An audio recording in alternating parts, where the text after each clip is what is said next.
I've been researching this global network of secret societies. They connecting into a single web. Each strand in the web is a secret society, a semi-secret group, or a government agency, a bank, a BlackRock. Isn't it funny? All these central banks are deciding the same thing at the same time, and they're all looking different countries. Yeah, it's coordinated. They are going to crash the economy and will make 2007, 2008 seem like Mary Poppins at a tea party. AI is going to take over from humans in terms of work opportunities. It's going to take them all. It's not just about control of money to control choice. It's about controlling thought. It's about controlling perception. And, you know, people say to me, you seem to see conspiracies everywhere. No, I don't. I see one conspiracy, but it has massive numbers of facets. David, who controls the world's money? Well, the same people that control the world, full stop. Because if you look at money, it's a way of dictating choice. And what is choice? Choice is freedom. The more choices you have, the more freedom you have. And if you say to most people, what would you like to do with your life? And they'll tell you, and you say, well, why aren't you doing it? They'll say overwhelmingly, because they don't have the money.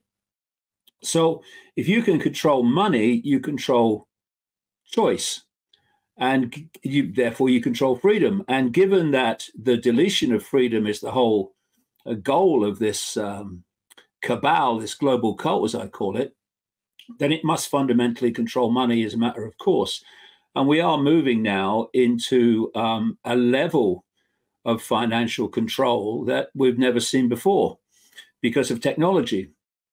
This is why the central banks around the world are bringing in this digital currency, which is programmable. It can actually dictate what you can spend it on.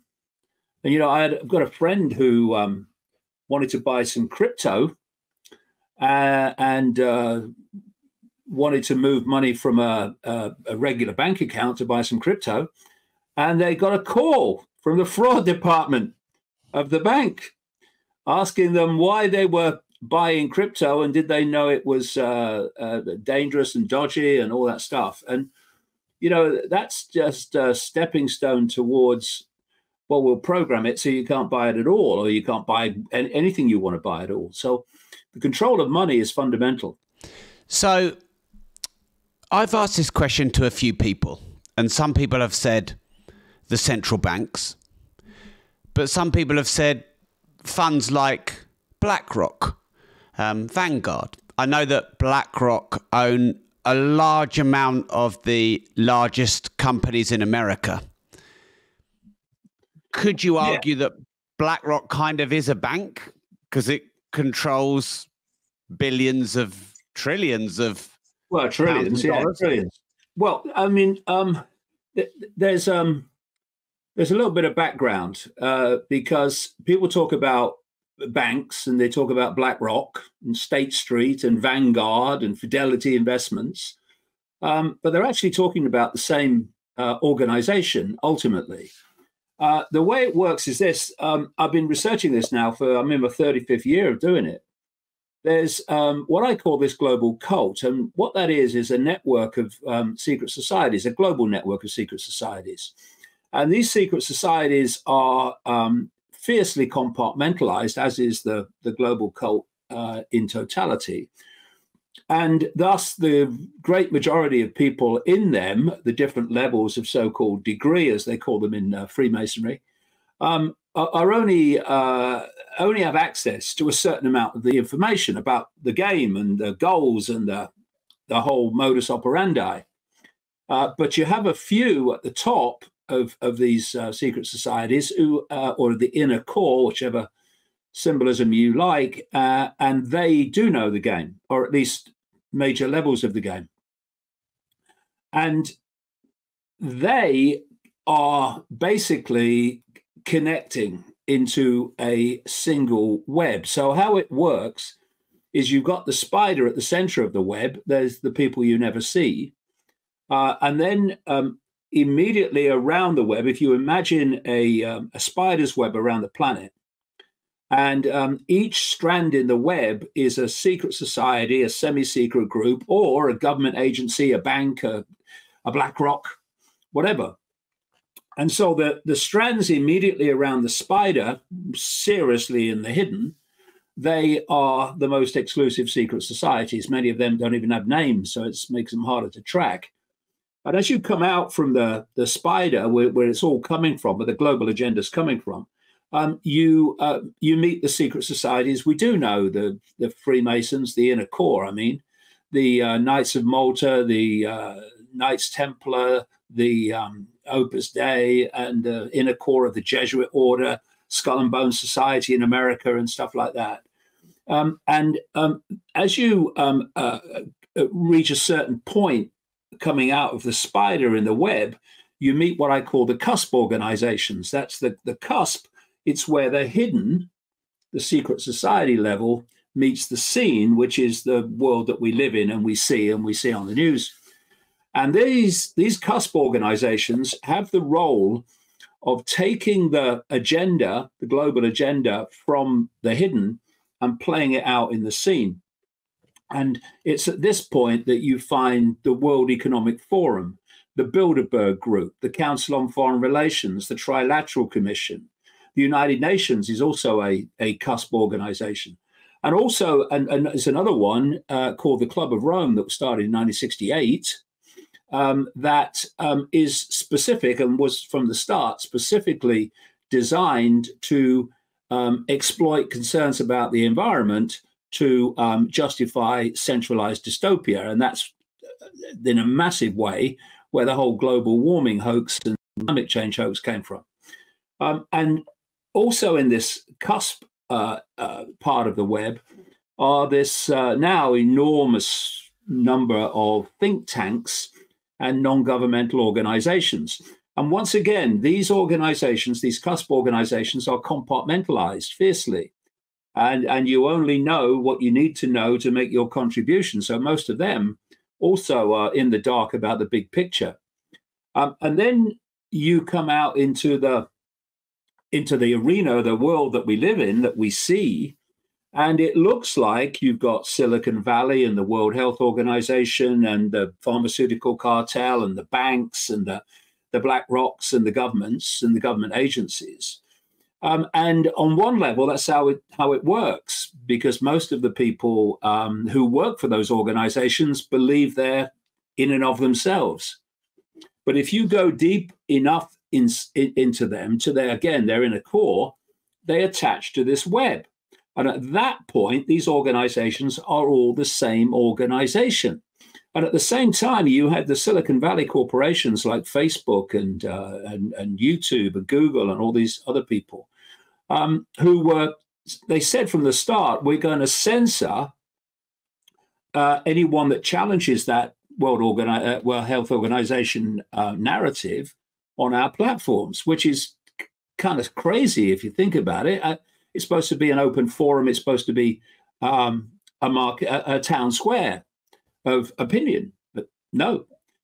And it's not actually kind of bewildering once you know how this web works. Because what was happening is the Silicon Valley corporations were defending the World Health Organization, both of them web operations, from being exposed for telling us lies, basically. And it reaches the point where you have the pharmaceutical cartel that was created by the Rockefeller family overwhelmingly, J.D. Rockefeller, etc., the massive cult family. And you have the government regulatory agencies that's supposed to protect the public from big pharma. And why? Because the regulatory agencies are controlled by the web. So is the pharmaceutical cartel. And so you've got the web asking the web for permission to advance the web agenda. And this is how it works. So if we then take this to the financial expression of this, the banks and the major global banks, and of course they have a massive interest and influence in finance. But then you have these multi-trillion-dollar investment operations like BlackRock and Vanguard and State Street and Fidelity Investments and all of those people. And they are investing in companies, major companies all over the world. And therefore, they have massive influence on those companies. So it's the banks or it's BlackRock, it's both, because they're both representing this web. Ultimately, they're in a core. So, you've got major corporations, might be Coca-Cola and others, and people are saying, oh, well, they must be calling their own shots. Look how big they are. But then you look at the investments, and again, you look at the investments in these major companies, and you'll see BlackRock and Vanguard over and over and over again are the top two investors in these companies. And Larry Fink, who's the CEO of BlackRock, he has said publicly that they use their financial clout, their investment clout, to influence and dictate the policy of those companies, not least in relation to climate change and transgender and so-called equity. We're supposed to, people think equity means equality. It doesn't. And so all these things are the cult agenda. And these companies like BlackRock and stuff and the banks, they're massively, obviously influential, but these investment companies are colossal.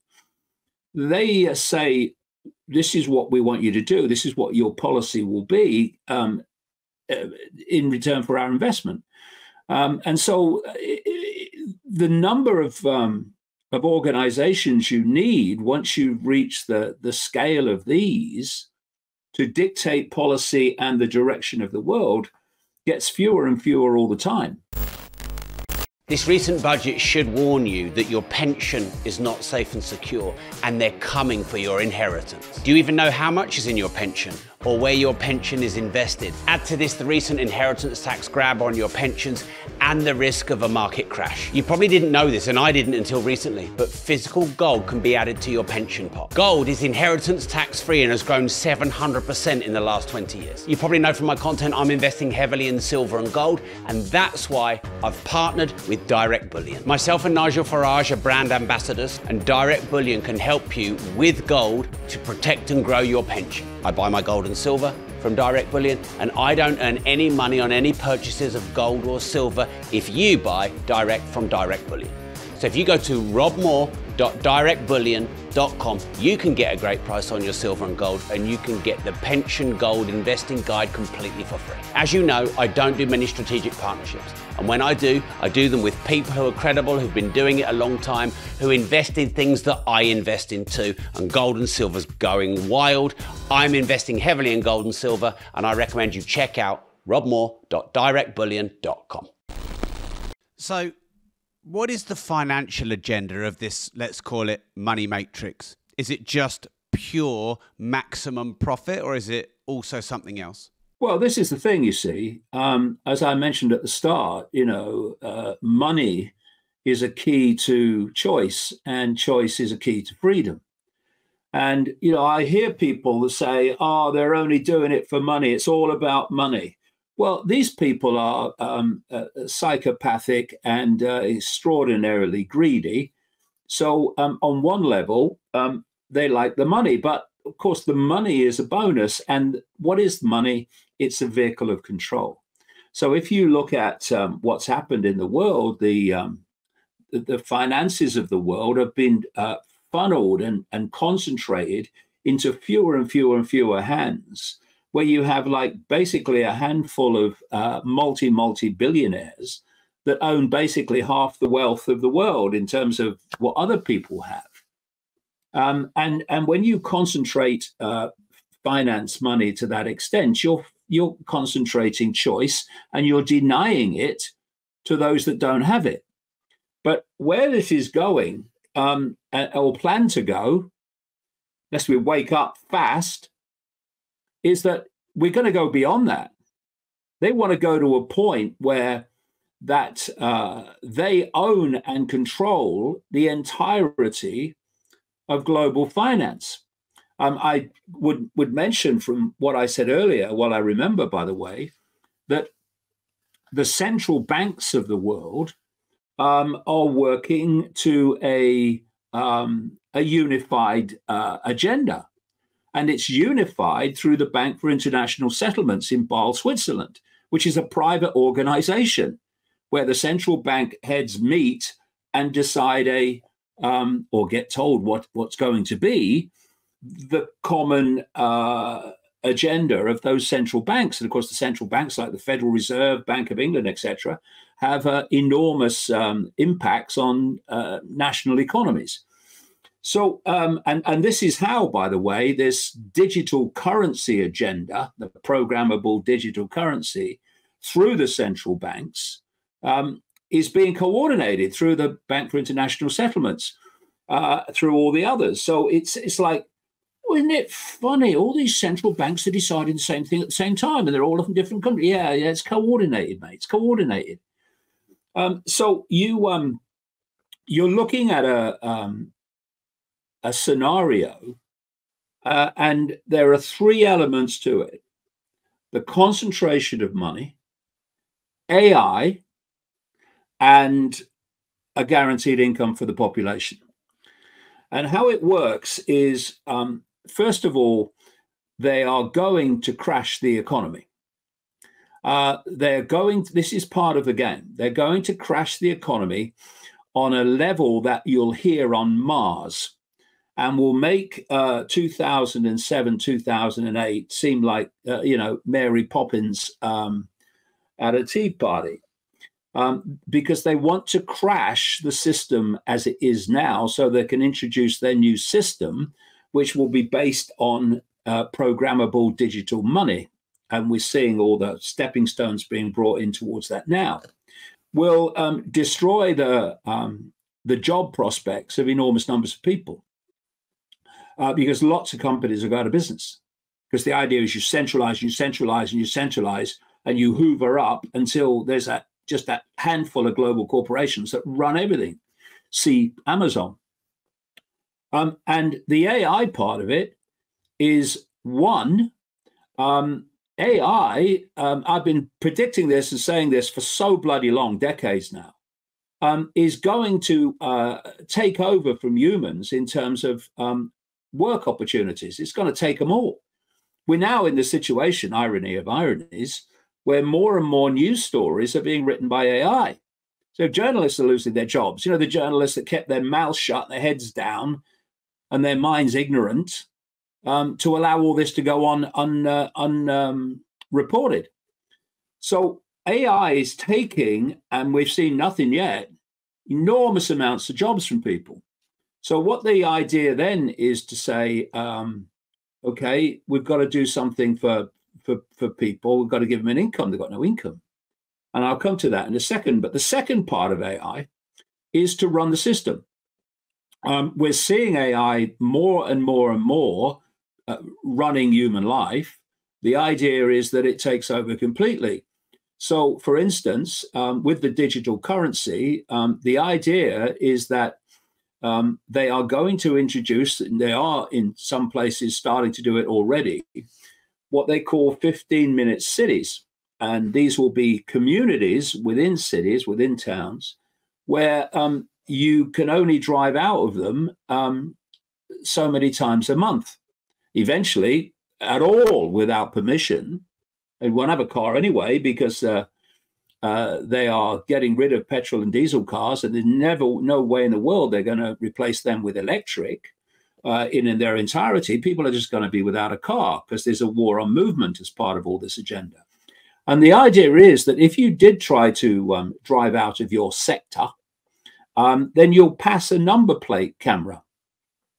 And these cameras that are being put up all over London, for instance, by this deeply sinister man, Khan, Sadiq Khan, the mayor, for this ULEZ ultra low emission zone, to take enormous amounts of money and destroy people's livelihoods in the process. Those cameras are being put up all over London, not just for you, Les, but it's the progression towards these 15-minute cities. So you go past one of them when you shouldn't, and under the digital currency, the fine will be taken out of your bank account as you cross almost. They're doing this in China already. And the Chinese system is the blueprint for what they want to play out into the West. So the whole system will be run by artificial intelligence, which means you need very, very few people to control it, just a few at the center that control AI, and bang, you're running the entire system with a tiny few people. So as I was saying earlier, so you have this problem suddenly of all these people that have no income. And the idea is that you give them a guaranteed income. And they're starting to trial these in different places now. It's all part of the rollout. And people say, oh, well, that's all right. Then we'll get a guaranteed income. That's good. Yeah. Well, that's not what it's about. First of all, it'll be a pittance. And secondly, you'll only get it if you're a good boy and girl. If you challenge the system, or you're a dissident to the system, or you have the wrong opinion on bloody Twitter, then you won't get it. That's the idea. It's all about control. And then you say, well, I don't want it. I don't want your bloody guaranteed income. And then they say, well, where else are you going to get one from? All the jobs are gone. And this is the control system that's being built all around us while people can't see it. And so people that think that they're doing all right, just like people who thought they were doing all right a few years ago, and now are not, seriously not, the progression of this is that more and more people are planned to be pulled in. People that think they're doing all right and you know, they've got decent income and a nice house, they're going to be pulled into this as well as it gets more and more extreme. And there's another aspect of this, and that is that they want to control, and we'll bring BlackRock back into this, they want ownership of all the property. It's like Klaus Schwab has said at the World Economic Forum, this Bond villain guy who should be in jail, that you will own nothing but be happy. Well, the second part's not true unless they drug you. But the first part is what they want, absolutely, that you will own nothing. So how do they get people out of their houses, out of their homes? One of the ways they're going to do it, or plan to do it, is using the hoax of human-caused climate change again. They're going to be imposing so many impositions on homeowners to comply with more and more climate change demands that are going to cost more and more money, that they would simply won't be able to buy them, to afford them. And what you're seeing, and people can check this out, is happening, is people like BlackRock and these major trillion-dollar corporations and many, many banks are buying up property sight unseen, and they're then turning them into rentals. In America, they bought whole neighborhoods up in one go because they want people not to own anything. And the other thing about money is this guaranteed income is planned to have an expiry date. So when you get it, you've got to spend it, because what they don't want is people having funds and savings which give you a bit of freedom, give you a bit of choice. They don't want that. They want no one having any savings, and therefore no choice. And they will. They're planning to make sure that you don't have savings. So we're looking. If you look around now, you're seeing it. I explained earlier with these handful of billionaires that own so much, but they want to reach a situation where there's clearly two very distinct worlds: the world of the cult oligarchs that own everything and control everything, including all the resources, and the rest of the population getting round on a pittance. And I called this society I'm describing many years ago. I called it something else before, but I then started calling it the Hunger Games Society, because that was a blueprint in that movie series of where they want to go symbolically, where you had the elite in the Capitol, as they called it, that had all the high-tech luxury and were defended by these goons in uniform. And then they'd walled off the rest of the country into sectors. And these sectors couldn't communicate with other sectors. So there was no unity possible. This is the 15-minute cities. And if people say, oh, well, we can use the internet, that's who controls the internet? Anyone who realized they could switch it off tomorrow if they wanted. So once they'd got you on a situation where you're communicating only electrically, digitally, then they control if you can communicate or not. And if you are walled off from other people to actually physically interact, well, they're controlling who sees who and who says what to who. This is the thing is, it's so extreme and it's so fantastic and it's so kind of or beyond Orwellian that people think, well, no, that's not possible. Well, honestly, it's happening all around you now. So I want to come to some potential solutions in a moment, David. But I also want to ask you about the tax system. Do you think that the way we're taxed is fair and the amount that we're taxed is fair? And how does taxation fit into this money matrix agenda? Well, taxation is theft. You know, I really have hope that someone in finance with accounting skills and mathematical skills, whatever, would actually do a study on how much of your income that you get every month goes in tax. I'm not just talking about income tax and corporation tax. I'm talking about sales tax, VAT, as we call it in this country, and all the other taxes on what we buy. I mean, we've got a situation where if you buy a bloody house, a basic of life, you have to pay stamp duty in Britain to the government for no other reason than you're buying a bloody house. So if you add all that together, it would be shocking how little of your income is actually left untaxed.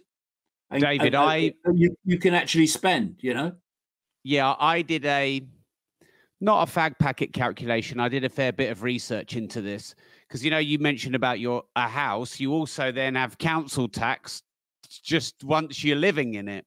Fuel has double tax. Cigarettes have just gone up to 16 quid, of which is probably more than 80% tax. Alcohol and gambling are mostly. Yeah. I think it's about 70%, maybe more, of what you earn and what you spend is tax. It's unbelievable. And so what you then do is you say, okay, so where is what I get for that money? Where is it? Where is it? Services get worse and worse as the cost goes up and up. The whole system's breaking down. Where's the benefit that we get for all that taxation? So it's not being spent on us. So where's it going? And you'll find that an enormous amount of it goes out of the system and into the hands of these these inner circle cultists. They are bleeding the population dry. And what it's kind of there's some simple things that you can do to make these things happen without people actually setting out to do them. I'll tell you what I mean. So if you set a target, if you're this elite and you set a target for net zero, that by this time, 2030, 2050, there must be a net zero of carbon dioxide production, the gas of life, by the way, without which we'd all be dead. If you set that target, you really don't have to do a lot more, because to reach that target, given the amount of fossil fuels that are used to run the system, means that you are going to transform society. It has to be transformed for you to meet that target. That's all you got to do is set the target. And another way they do it is the central government will say, you reminded me of this when you talked about local councils. The central government will say, okay, we're going to reduce the amount of money that the central government's going to give to councils. So councils look around and they say, well, we've got a shortfall. We've got to fill the shortfall. How do we do that? I'll tell you what we'll do.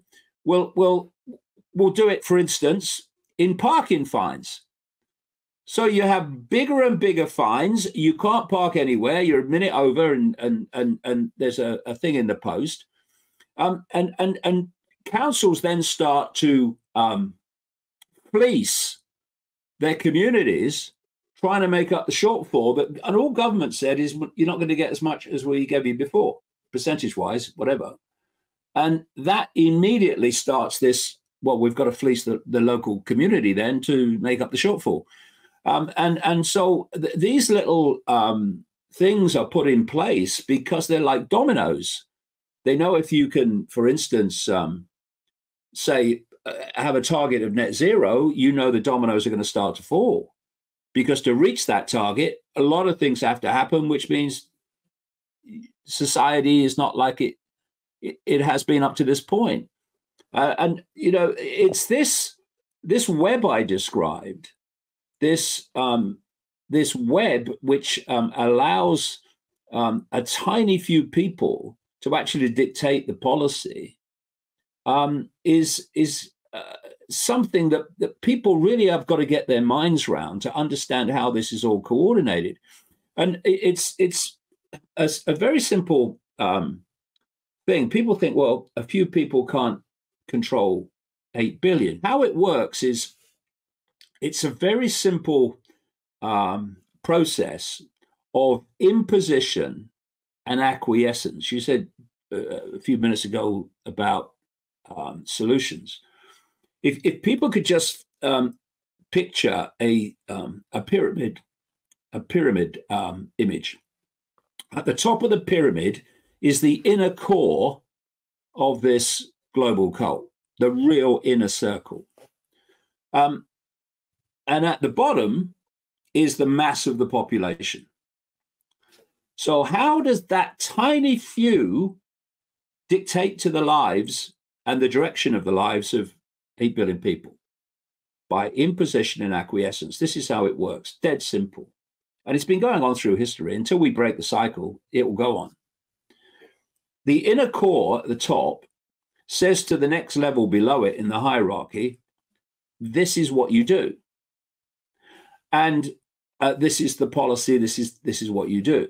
And they then take that imposition, acquiesce to it, and impose it on the level below them.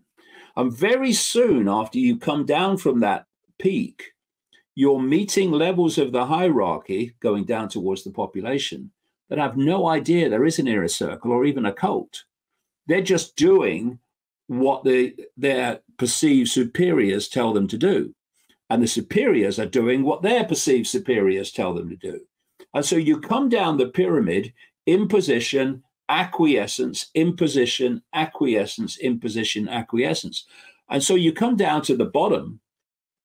And if we as a population, a global population, acquiesce unquestioningly or through fear of not acquiescing to that level of the pyramid that's imposing on us, which is governments, law enforcement, and all these things, then a circuit is completed between the inner core of the cult, a handful of people, you get them in a single room, and the 8 billion people. A circuit is completed through imposition and acquiescence in which the will of that tiny few in one room is imposed upon the entire global population. And if we need to break that cycle, and it's called non-compliance with our own enslavement, because if we go on the way we are at the moment, I mean, more and more people are waking up to this, yes, and that's great. But if it goes on as it is, it's going to reach a point, not that too long in the future. I mean, in our lifetimes, in my lifetime, I'm just coming up 72, you're going to have the point where AI starts to control everything. And at that point, it's very difficult to turn it around because you're not dealing with humans anymore. Increasingly, we're not, as we know in our daily lives. You're dealing with AI, and you can't rationally talk to AI. It's programmed to do what it does, and it will do it. And just to go to the next level of all this, about where this is going, it's not just about control of money to control choice. It's about controlling thought. It's about controlling perception. Perception is the stadium on which this is all played out. Because if you can control someone's perception, you control their behavior. And so the control of information up to this point has been about the control of behavior. That's what the censorship is about. Censoring anything, any form of source of information that would give you perhaps a different perception than the one they want you to have. But they want to go beyond that now. And they're openly talking about it because it's getting closer. And that is the point where they connect artificial intelligence to the human brain. And at that point, artificial intelligence becomes the human mind. And this is not me, conspiracy theorists sitting in a darkened room pulling this out of the ether. This is what the people are saying in authority now. People like Klaus Schwab are talking about the fusion of the biological with the technological. You've got people like Ray Kurzweil, this so-called futurist executive at Google, saying that by 2030, AI will be connected to the human mind, or that process will be underway. And once that connection is made, AI will do more and more of human thinking until human thinking as we know it is basically negligible. So you're not going to think, I'm going to challenge the system. You're not going to think, hey, this is a scam. When it's not you saying it, it's what AI is telling you to think. That's what's coming. And the source, the structure of this control, this AI control, is through something that Ray Kurzweil calls the cloud, an electromagnetic, technologically generated electromagnetic field, ultimately hitting every inch of the planet, to which humans will be connected, not through brain chips of the kind that Elon Musk is talking about. He's just selling the concept. The idea is that that cloud will be our connection to AI. One of the activities that was considered essential was putting up 5G towers everywhere. And so you've got these 5G towers. I mean, on the old council estate where I used to live, where my brother still lives, there's two massive bloody 5G towers quite close to each other in the middle of this estate. But you can only, of course, go so far. With towers, you can create this cloud, this electromagnetic field in a town or in a city, but not in the middle of the desert or in some, outward place. So how do you do it? Well, what you do is you fire the field from low orbit satellites. And that's exactly what is going on. Elon Musk, Mr. Free Speech Absolutist, total con man, is leading the alternative media down the garden path. It's pathetic. He's putting up, he's the leader through SpaceX. He's putting up, and on his Twitter X, he's bragging about it all the time, thousands and thousands of satellites, low orbit satellites, to beam this stuff at the planet. And Amazon is in there as well, but SpaceX is the leader. And SpaceX has got permission from the Federal Communications Commission in America for 12,000 of these satellites, and there's applications in, which are starting now to come online, for another 30,000, and that won't be the end either. And so there's an electromagnetic brain that's being created to cover every inch of the planet to which humanity will be connected to. This is happening. And I don't care if people laugh, oh, that's too far. I couldn't care less. Believe what you like.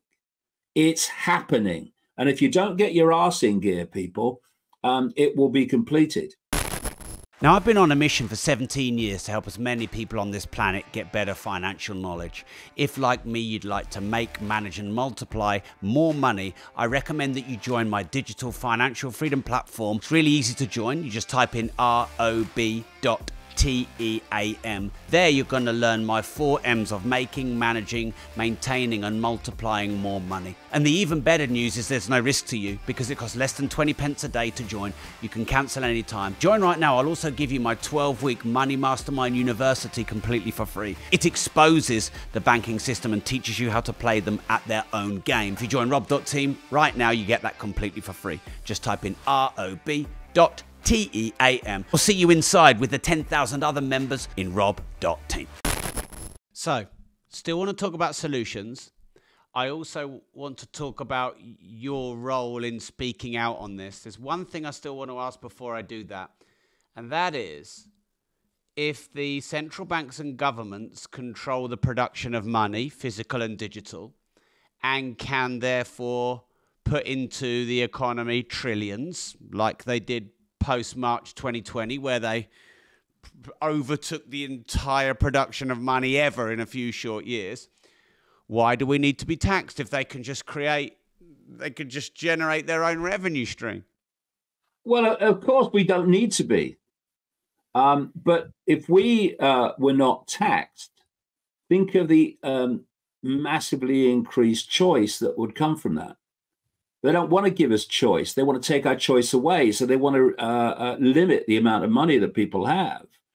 And, if you're, there have been people that have benefited from this system and made a lot of money that are not part of it. But where we're heading now, I say to those people, they want you as well. And they want your money as well. Because if you're not part of this, they want all of you on this basic income control system. And more than that, if this is happening in my lifetime, then what about the kids and the grandkids? What kind of world are they going to live in? So there's no need for taxation. Of course there's not. You can produce the money.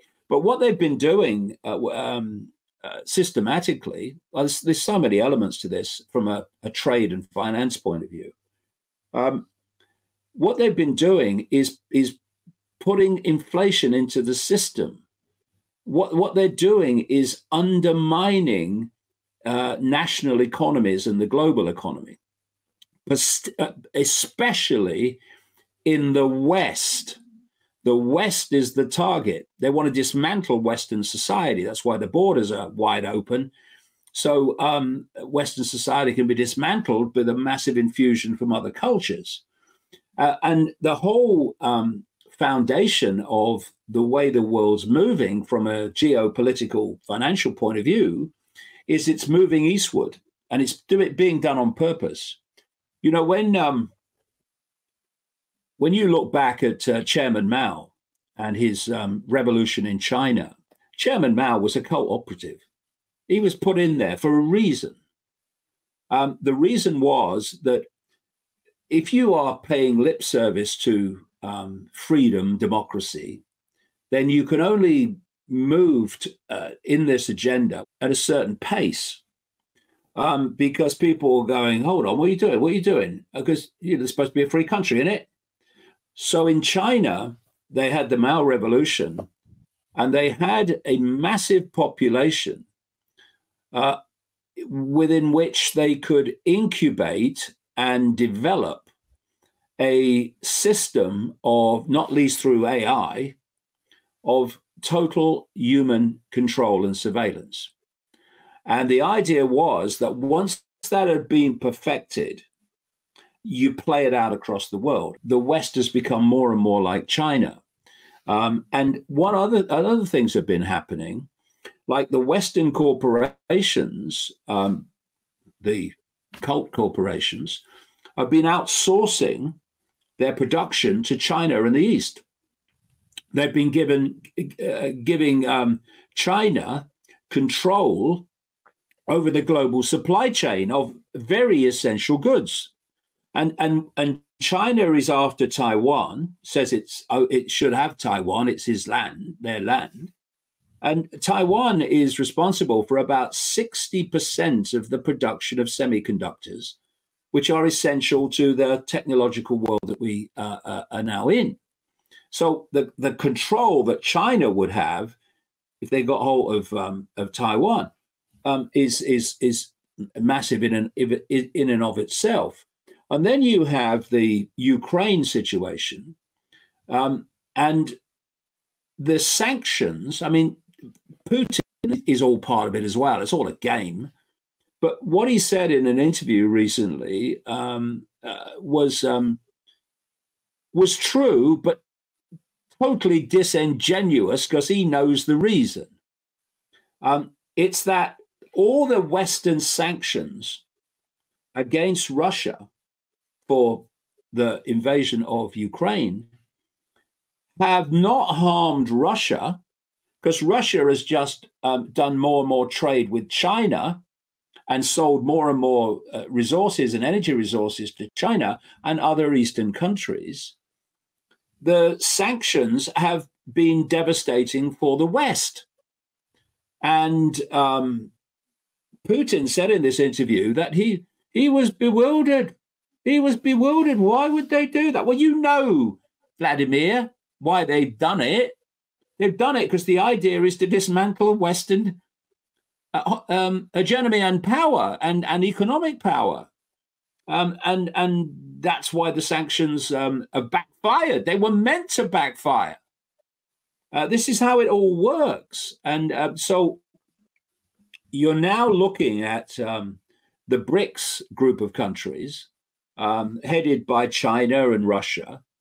And that is now getting bigger. And the days are numbered of the dollar being the trading currency. They want to bring in their own. They're already trading more and more in non-dollar currencies, because the idea is to dismantle the West. And you know, it's extraordinary that the so-called alternative media, which has basically been hijacked by right-wing politics, was eulogizing over Putin and what he said about, oh, this is what really happened over Ukraine. But they don't realize that actually the guy they're seeing as a hero is in serious alliance with China. And the same alternative media looks to China and says, oh, yeah, they're a threat, China. Yeah, oh, yeah, okay, well, Putin's in bed with them, mate.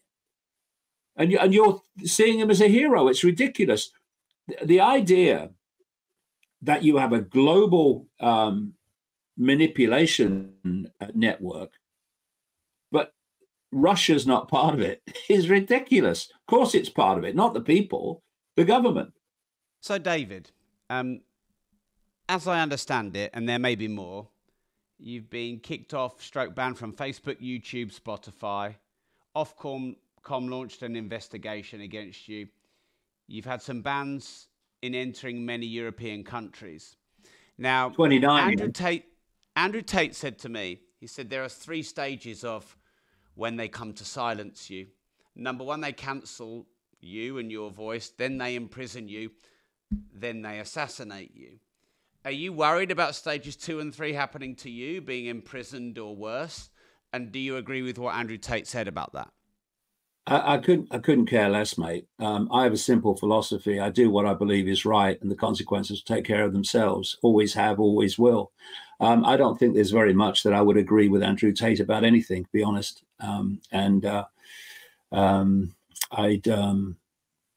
like to know what he brings to the table that's new. That would be good. I'd like to know what a lot of these mainstream alternative media people bring to the table that's new.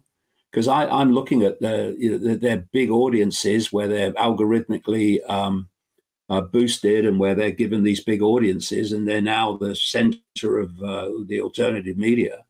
And I listen to them and I think, well, that was in my books 10 years ago. That was in my books 20 years ago. They're not bringing anything new to the table. And there's so much new stuff that is there to be researched, because this whole conspiracy is vastly, vastly greater than has ever been seen up to this point. Vastly greater. And if we don't understand the scale of the game and how the game's really played, then we're going to lose the game. So you're genuinely not worried in any way about your ability to speak, your safety, or anything like that? You just don't. Well, ability to speak, a lot of that's out of my hands. If they shut the internet down, I mean, it's very difficult to communicate with people, especially when you can't go into now 29 European countries or Australia and many other countries if I tried to get in them. But fear for my safety, no. Couldn't care less, mate. I mean, we live forever. We're consciousness. This is just a brief experience, and I'll leave the body when I leave the body. Que sera, sera. But I'll leave it doing what I believe to be right, not cowering in the corner, trying to extend my life a few more years by being a lapdog. I won't do it. During COVID, I went out when I wanted. I didn't social distance. I didn't do any of it. And I will do the same the next time. And what about to the people in the media that label you a conspiracy theorist? What do you think about and say to that? I don't say anything to them.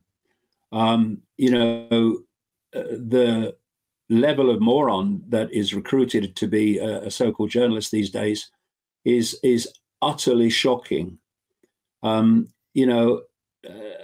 Journalism, there used to be some journalism around where people did try to uncover the truth about various things. But we now have a media that's just a propaganda operation. And, if I said to them, and I have said to them, where did conspiracy theorist and conspiracy theory come into widespread use that you're now repeating like bloody parrots? Oh, he's a conspiracy theorist. Oh, okay. So let's first of all find out where it came into widespread use. Any idea? You'd say to the journalists? Oh, no. Well, it was in the 1960s. And you can see the documents on the internet where the CIA were getting concerned that people were not buying the official story of a series of assassinations, not least the Kennedy assassination, because people were so ridiculous in their conspiracy theories that they were not believing that a bullet that clearly hit the president in the front of the head came from behind. unless they have U-turn bullets in Dallas, Texas. And there were other, well, of course, there was a series of assassinations in the 1960s, all by the same group, not least through organizations like the FBI at the time. And so they were getting concerned. They wanted to discredit them. People that were saying, hold on, this don't make sense, that don't make sense. So they sent out communications to major media organizations in America, and they urged them to use the term conspiracy theorist and conspiracy theory to discredit people that were questioning those assassinations and other events that were going on. And that's when it became into widespread use, and they just keep repeating it. So when you say something, let me just get a book here. What was it? When you say something that is different to the official story, then they say, that's a conspiracy theory. It's a conspiracy theorist. And you go, hold on a minute. Where's your evidence? They say, well, this is one of my books. Just one. There's others of the same size. They're absolutely packed. This is about one subject alone, the 9/11. And so they don't see what you're saying and check the detail of what you're saying. They just call it conspiracy theory. And the dictionary definition of a conspiracy is two or more people conspiring together or colluding together to do something that is unpleasant or illegal, basically, to get together to create an end that is illegal or not a nice thing to do. So on that basis, the world is drowning in conspiracies. And, people say to me, you seem to see conspiracies everywhere. No, I don't. I see one conspiracy, but it has massive numbers of facets. And it's the different facets I talk about, but it's the same conspiracy. And it's a conspiracy to create a global centralized dictatorship, a global dystopia, where a tiny few people at the center running a world government that wouldn't be elected, it would be appointed, technocratic government, bureaucrats and technicians and engineers, medical experts, all these sort of people that would dictate to every man, woman, and child on the planet. And it's one conspiracy, but it has endless numbers of faces and facets. David, is Elon Musk a net positive or a net negative for humanity? Massive negative. Massive negative. Apart from having "I'm conning you" on his forehead, I don't know how more blatant it could be. You see, he's putting up the satellites that are making the cloud possible. So when he says that AI could be the end of humanity, as he said a few years ago, and when he says, but it's inevitable, it's not inevitable at all. Those satellites are going up because they're being given permission by the Federal Communications Commission, the FCC in America. That's why they're going up. They could make a choice not to allow them to go up, and then AI wouldn't be inevitable. AI is the tool of global control, and that's why it's being done. And you might ask this, the satellites that are being put up there, the low orbit satellites by Musk and others, but Musk is the leader, are affecting the entire world. So how come a federal agency of the United States government can give permission to do that? And then why aren't the other countries kicking off about it? But they're not. Why? Because at that level of those countries, they're all on the same team or controlled by the same team anyway. And so, as I said earlier, the idea is to connect the human brain to the cloud. And So Mr. Oh, it's danger to humanity, AI, Musk, then starts a company after he said that called Neuralink to put brain implants into people. And, you know, it means taking a piece of your skull away and they put this thing in. That is a smokescreen. It's being done by nanotechnology. One of the great things that Musk is used for is selling concepts. So he was actually asked in an interview I saw, well, you know, are people going to want to have part of their skull taken away? He said, oh, no, you might not have to do that. No, you wouldn't have to do that because you can put it in there. You can put the brain chip in there through the veins and the arteries. And then you have the agenda of the autonomous vehicle. The idea is that you use the climate change hoax, complete nonsense, to get rid of petrol and diesel cars. And there's not the money, people that can't afford electric cars, but there's not the resources for the batteries, etc., to replace all the petrol and diesel vehicles with electrics. There's not. And they say, oh, yeah, we want electric vehicles. It saves the planet. Well, that's not what it's for, actually. It's about control. So if you want an autonomous vehicle, it can't be petrol or diesel. It's got to be electric, working with a computer.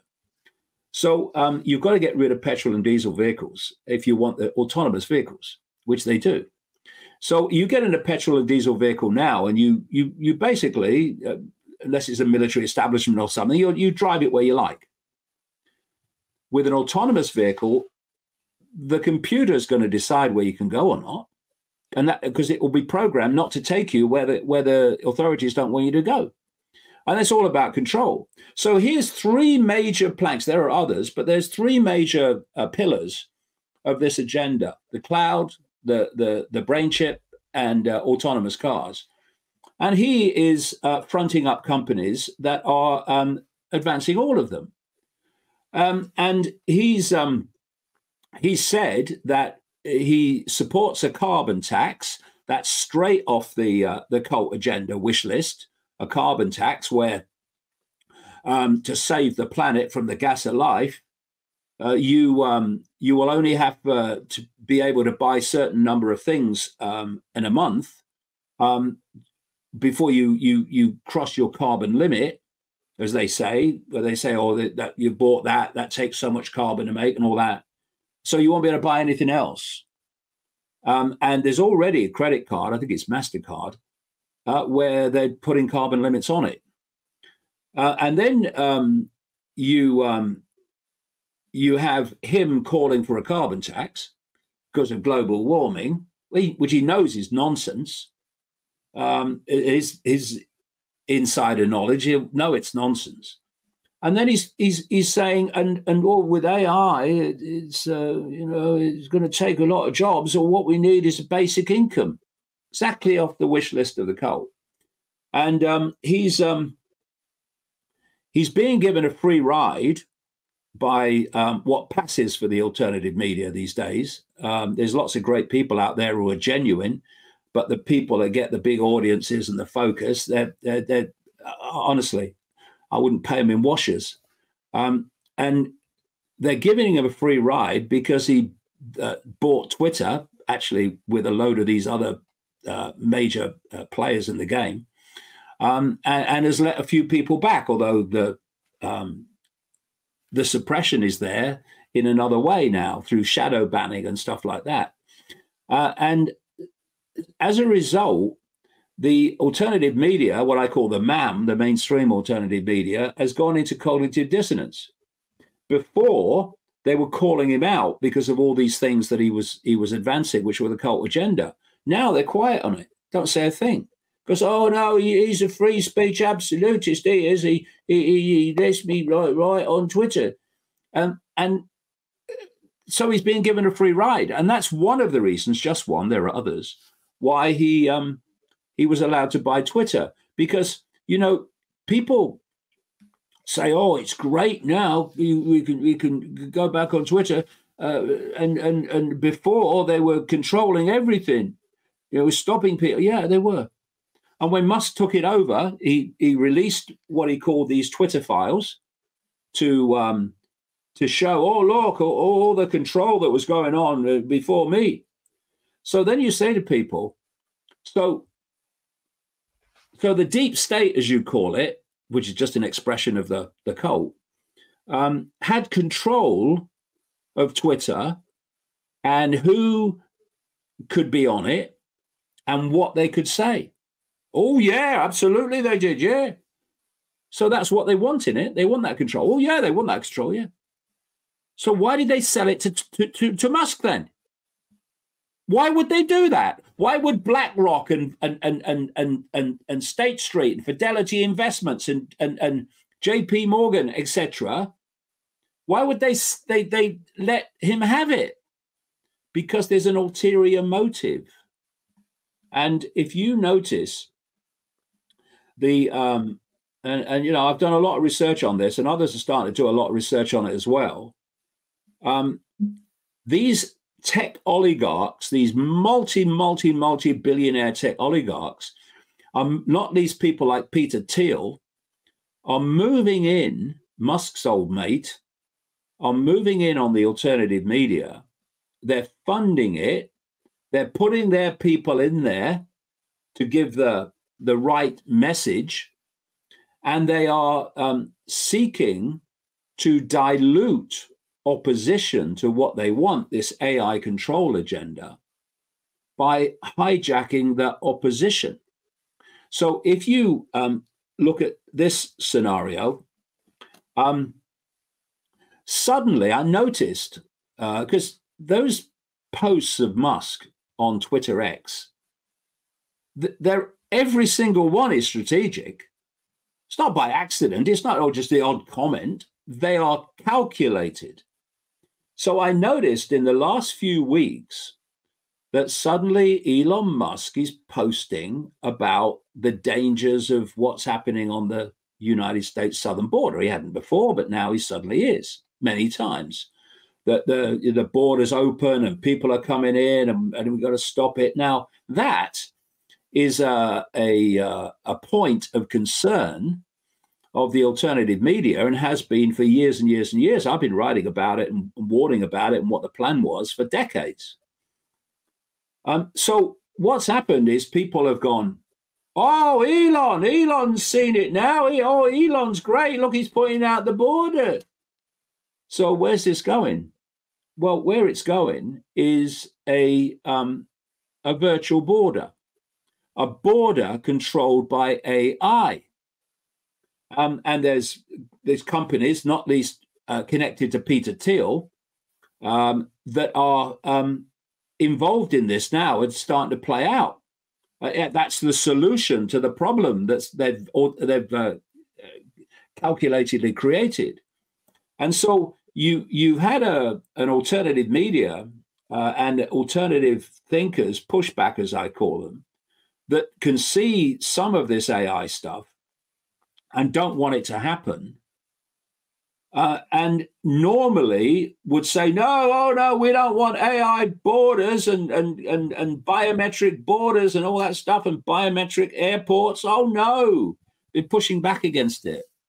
So now what you do is you create a problem, which is an open border, the southern border, and what's happening in Europe as well. And then you offer a solution, which is what the pushbackers have been pushing back against. But these people are on our side. It's Elon. He's saying what's happening on the border is all dangerous and horrible and terrible and threatening. And he's got a solution. And Thiel's got a solution. And this guy's got a solution. And they're all the same solution, which is a digital biometric border. And if you notice, the European Union at the very same time are bringing in biometrics more and more and more in airports and at border control points. And it's all part of this unfolding AI control of everything.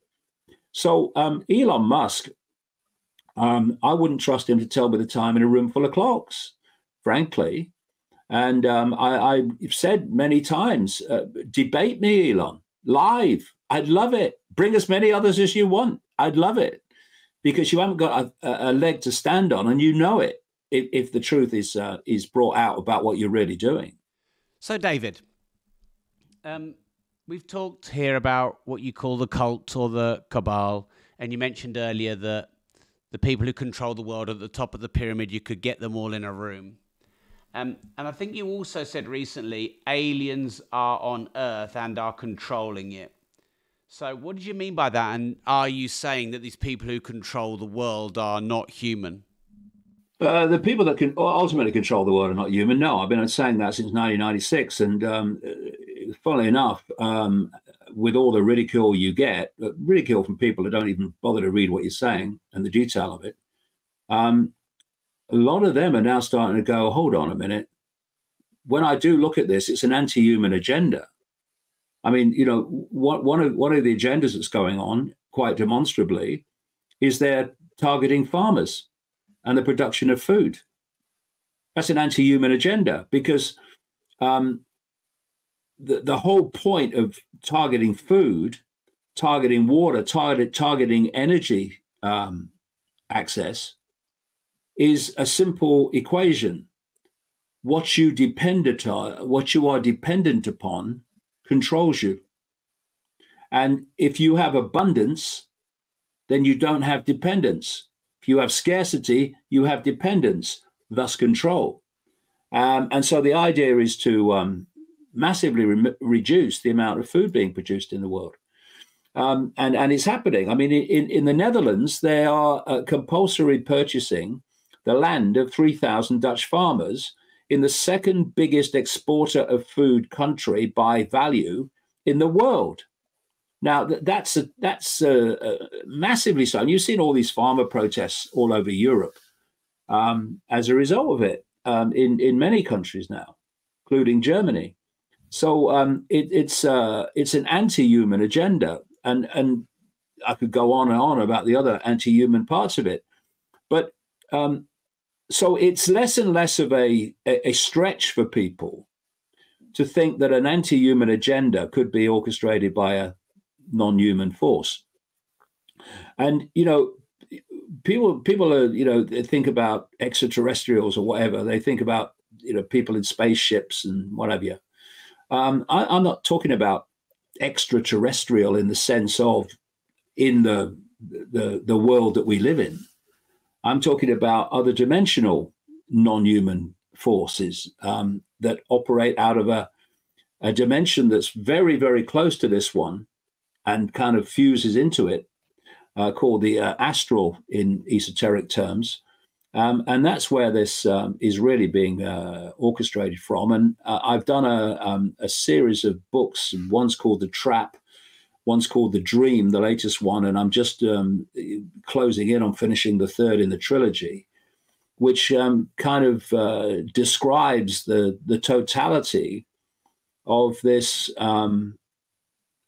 manipulation of humanity. And it starts with the cult operating in our reality, which is just a band of frequency and ridiculously small, goes into this astral dimension with a non-human force, with all the detail, not pulling out the ether, and also about how the fact that this very reality that we're experiencing is a simulation. I was saying just after the turn of the millennium that this is a simulation, and the limit of the simulation at this level, there's other levels of it, the astral is part of it. The limit at this level is the speed of light. And it was April 2021, all those years later, that an article appeared in Scientific American, a mainstream science magazine in America, where an academic was saying that he believed that actually we are in a simulation, and the limit of the simulation is the speed of light, which he related to the processing speed of the simulation.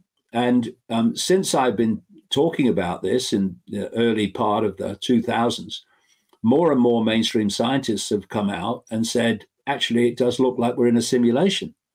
There was one just across the water from me on the Isle of Wight in Portsmouth. It was in all the papers in December, where he says that it is a simulation. It does look like we're in a simulation, and he thinks he can prove it. I've bought his book, which is very, very thin, interesting, but very, very thin. And mine are about that big, describing the details of the simulation. It's there to be seen if people only open their minds. And so if you, at least this non-human force is behind the simulation. So if you think that if you go on the internet and you go onto YouTube or something, if you have to, and put in words to get you a compilation videos of people wearing virtual reality headsets, and just look at how they respond. They're in a room, they may be in an empty room, they may be with one or two other people, and they put the headset on. And within seconds, they are responding to the headset reality. They're in a room with other people or on their own.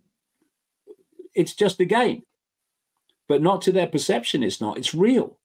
They're screaming, they're jumping around, they're falling over. Because in those few seconds and minutes, what is being fed to their mind through the headset has completely hijacked their sense of reality. And imagine if you have a whole lifetime, a human lifetime, effectively in headset reality, and everyone's in the same headset reality and confirming to you that the headset reality is real, well, you're going to believe it's real. But it's not. It's a simulation. The whole thing's simulated. And there's more and more scientific evidence to show that that's the case. So it's a massive picture. So, David, I'd like to let everyone perhaps consider going and reading some of your books on that, because if I ask about what a simulation is, we're going to be here a long time in our own simulation. So my final question to you, David, is why do you do this? Why do you write so many books that are so deeply researched? Why do you speak out so much on this and, put your own liberty at risk? What is your mission? Well, mission, once you start to find out what's going on, I find it almost impossible to comprehend why anyone would walk away from it. I started out in 1990. I started to understand that the world was not controlled by the people we thought it was, like presidents and prime ministers.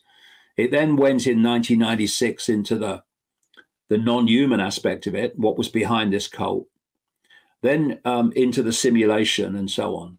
And it's even deeper now with these new books. And how do you walk away when you realize what's going on? You see kids and grandkids walking around, my own and others, and you think, what the hell world are you going to live in if this reaches its fruition?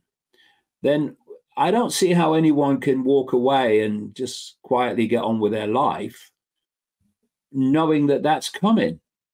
So, as I say, I'm in my 35th year of it now, and I've had seen so many people come and go. They've come, they've been flavor of the month for a few months, maybe a year or two, and then they've disappeared. And they say, oh, no, I can't keep going. People are having a go at me and attacking me. And I think, well, grow a bloody pair, mate. Who said this was going to be easy? But they come and they go. And I don't know how they can go when you can see what's coming. And, since the early days when I was just subject to constant ridicule, I say early days through the 90s into the 2000s and so on, but not anything like now. You had that ridicule and you live with it and the abuse. But what was the alternative? Walking away and trying to shut your mind off when actually, because you know what's going on, you turn on the news and you're seeing the next stage. All right, I'm just going for a walk. I don't want to know. I can't do that. I have to do everything I can while I'm here to alert people to what's happening. And because if this is not exposed and this is not responded to, then what these people want will happen. And the thought of that is horrific, given the scale of what they want to happen. I mean, we're not talking about psychopaths. We're talking about super psychopaths. We're talking about people who, if you called them evil, evil might sue for defamation of character. This is the scale of the depth of the darkness that we're dealing with. But there's billions of us, and there's a few of them. And if we don't know what's going on, then the few will get their way. And so I'll go on to the minute I leave this simulation. Still trying to alert as many people as I can to what's happening. It's just it's the way I'm wired. I can't do anything else now, after doing it for so long.